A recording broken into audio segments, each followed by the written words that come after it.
This is the story of a man named Stanley. Stanley worked for a company in a big building where he was employee number 427. Employee number 427's job was simple. He sat at his desk in room 427 and he pushed buttons on a keyboard. Orders came to him through a monitor on his desk, telling him what buttons to push, how long to push them, and in what order. This is what employee 427 did every day of every month of every year. And although others might have considered it soul-rending, Stanley relished every moment that the orders came in, as though he had been made exactly for this job. And Stanley was happy. And then one day, something very peculiar happened. Something that would forever change Stanley. Something he would never quite forget. He had been at his desk for nearly an hour when he realized that not one single order had arrived on the monitor for him to follow. No one had showed up to give him instructions, call a meeting, or even say hi. Never in all his years at the company had this happened, this complete isolation. Something was very clearly wrong. Shocked, frozen solid, Stanley found himself unable to move for the longest time. But as he came to his wits and regained his senses, he got up from his desk and stepped out of his office.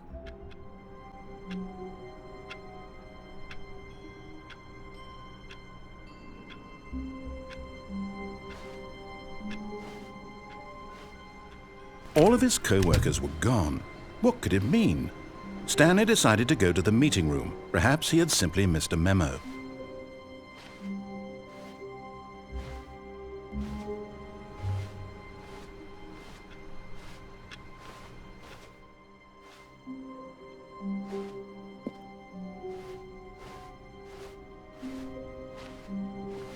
When Stanley came to a set of 2 open doors, he entered the door on his left.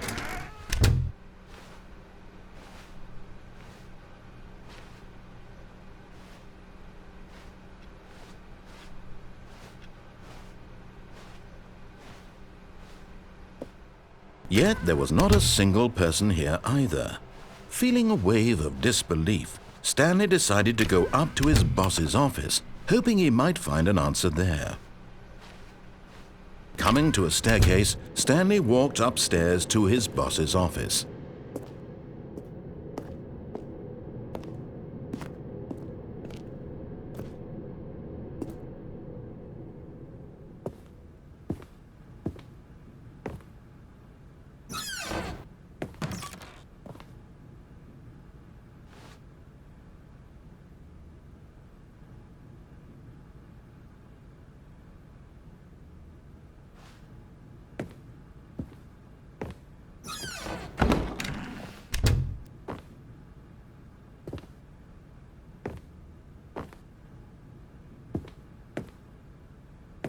Stepping into his manager's office, Stanley was once again stunned to discover not an indication of any human life.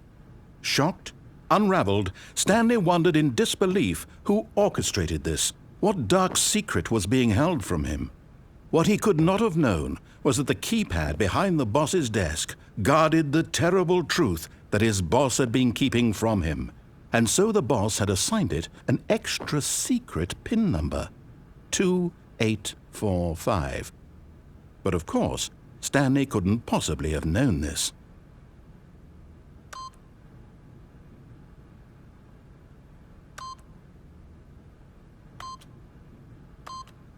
Yet incredibly, by simply pushing random buttons on the keypad, Stanley happened to input the correct code by sheer luck. Amazing! He stepped into the newly opened passageway.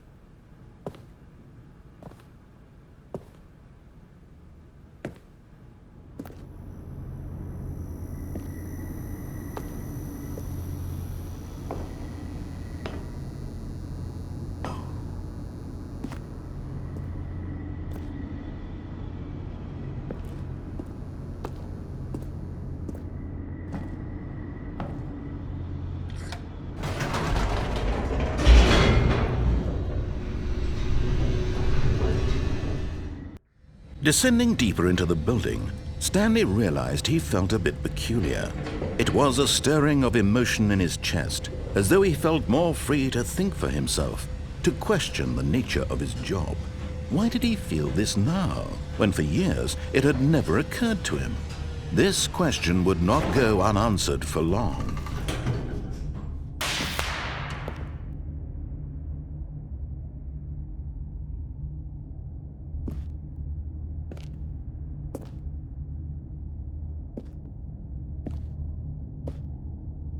Stanley walked straight ahead through the large door that read Mind Control Facility.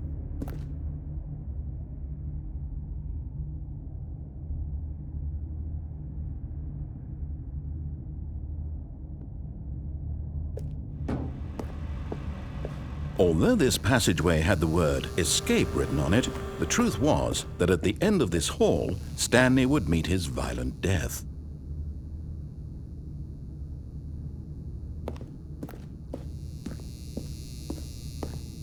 The door behind him was not shut. Stanley still had every opportunity to turn around and get back on track. At this point, Stanley was making a conscious, concerted effort to walk forward and willingly confront his death.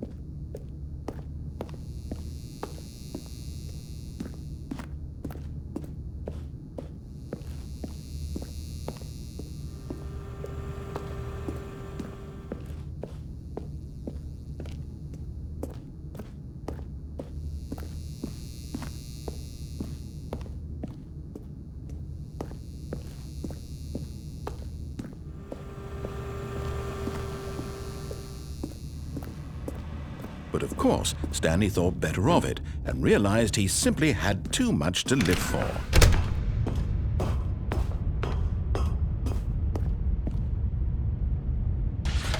The lights rose on an enormous room packed with television screens.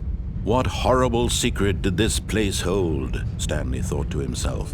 Did he have the strength to find out?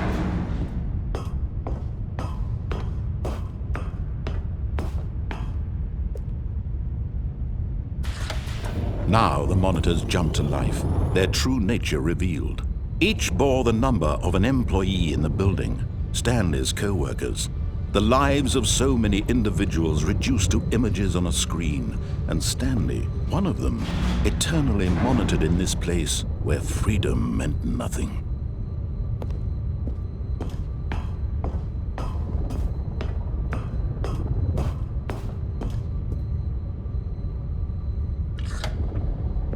This mind control facility, it was too horrible to believe. It couldn't be true.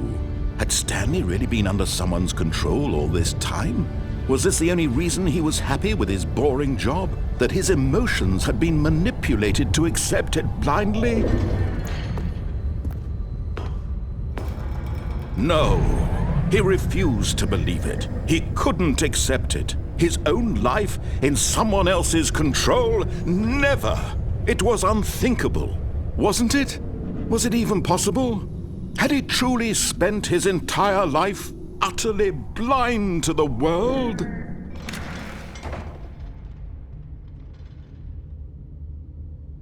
But here was the proof, the heart of the operation.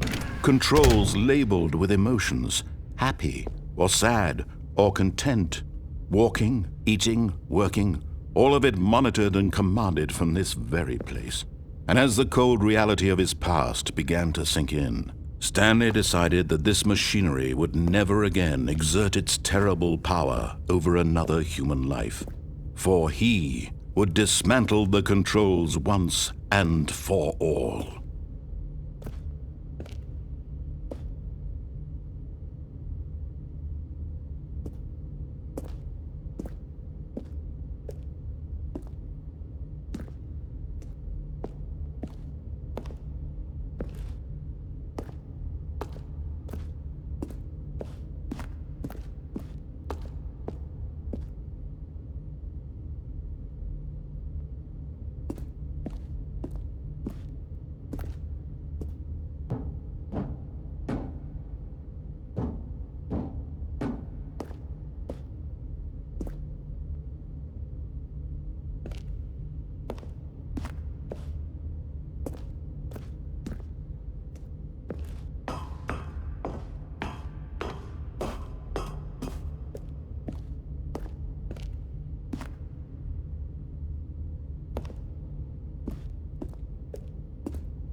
And when at last he found the source of the room's power, he knew it was his duty, his obligation, to put an end to this horrible place.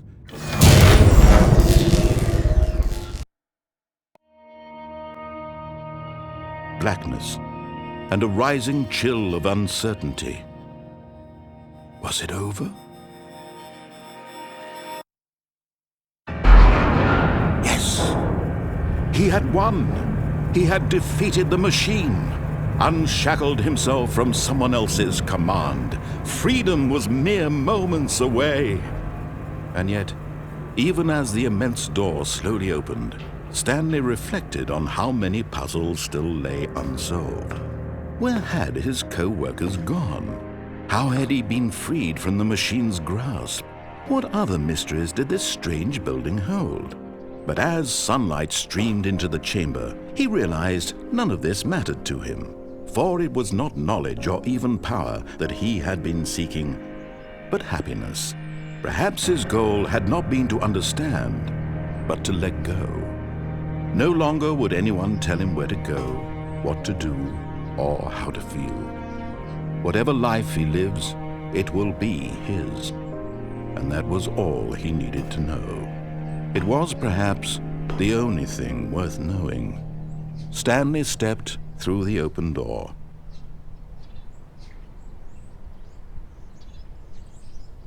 Stanley felt the cool breeze upon his skin, the feeling of liberation, the immense possibility of the new path before him. This was exactly the way, right now, that things were meant to happen. And Stanley was happy.